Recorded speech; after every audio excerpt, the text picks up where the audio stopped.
Today, I'm going to talk about a maximalist versus a minimalist move and why that's an important thing for us to have in the back of our minds while we're playing. Here is a game from this summer. I was playing GM Larry Christiansen, one of the most talented players out of America ever. And position's great for me.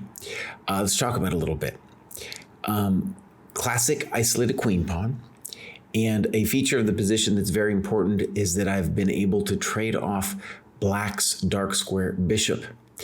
And let's call it classic Nimzovichian theory is that what I really would like beyond just trying to win the pawn is first to blockade the pawn, but then also to control the squares around the pawn. These are all dark squares, as you see. So it's a big deal that I took his dark square bishop. And also, it's harder for black to create counterplay against me without that dark squared machine.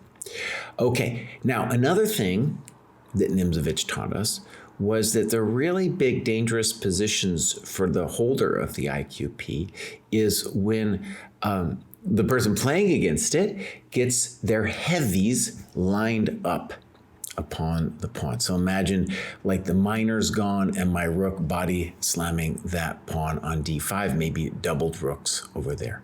There are a variety of ways it could happen, and then black will lose the pawn.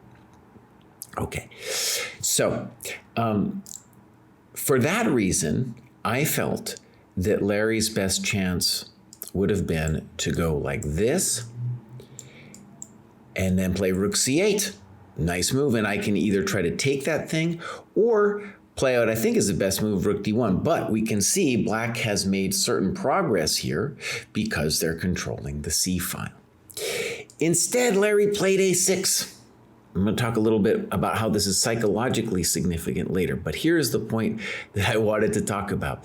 White has a maximalist move here to make and a minimalist move to make.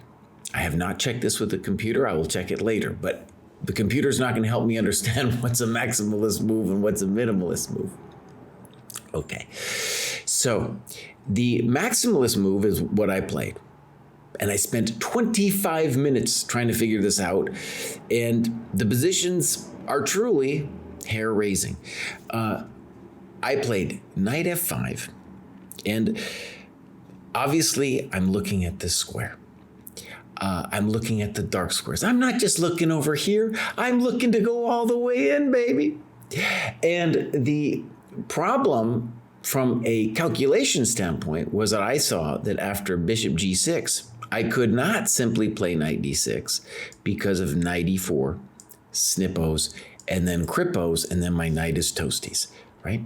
So I had to then come up with this variation, and it's loose. I mean, maybe white does have the advantage, but it's loose, and you can see it, especially in this variation. Pop, pop, pop, pop. I think that's the only move. Queen d3 doesn't do it after rook f5. Still rook f5. Also, knight f2 is a thing. Oh my gosh, and I think knight f2, I got to do something like this. King f2, do I really have the advantage? I don't know. That's part of the problem. I think I do, but I don't know.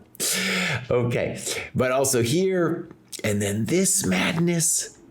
And then I think and then after the game, I calculate, I did a big postmortem because the dojo told me to, with myself, analyze this. I think white's better, but the computer could easily prove me wrong here because it's so complicated. Now, as it turns out, in the game, I calculated for 25 minutes and I was like, okay, Larry's going to have a think here. This is one of the most complicated positions ever. And Larry's like, no, I'm not going to think about it. I'm just going to play this move.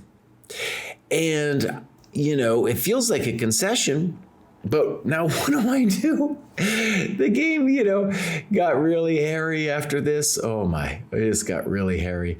I played queen c3, threatened knight h6, he goes king h7. It gets totally hairy. Now, I ended up winning the game, which is proof that if you're chump GM, you can sometimes beat a classic, player, but that's a different story. Let's come back to the classic versus minimalist decision. Okay.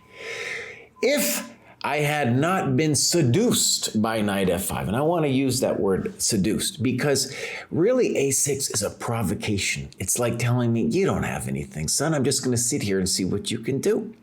And knight f5 is like, it's a little adventurous. Come out on a little adventure, son. No adventures for you, buddy. And definitely not 25 minutes. So one of the things I want to stress psychologically about my own analysis of this game is I was so obsessed with knight f5 and I was so wanting to make it work that I went down these hairy lines. Okay. Now, if it were the only move, well, then I should do it. But really what I should do, especially when it's nearing 10 minutes, because 10 minutes is really the end. That's as much as you can think in a game. I should pull back and just say bows. What does Nimzovich say? He's like, dude, just put this bad boy here, threaten knight c6. Do we want to trade this guy anyway? Yeah, we do. That guy's fighting for these dark squares. He wants to trade. He can trade. You get some position like this. You say, fine. I am fine with this position, right? White's got a clear advantage. Right? And I'm not going to trade all the rooks because Nimzovich told me don't trade all the rooks. He said keep them on, and I'm going to keep them on.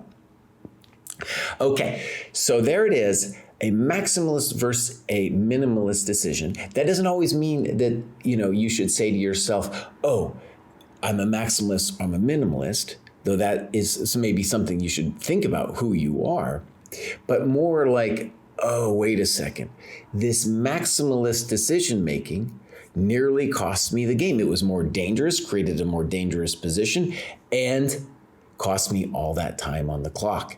So even though I won this game, it was not because of this move. I should have just played queen b6, and then black's not only suffering, but there's just so little joy in black's life here. Whereas the game just turned into a complete slugfest. All right, there it is.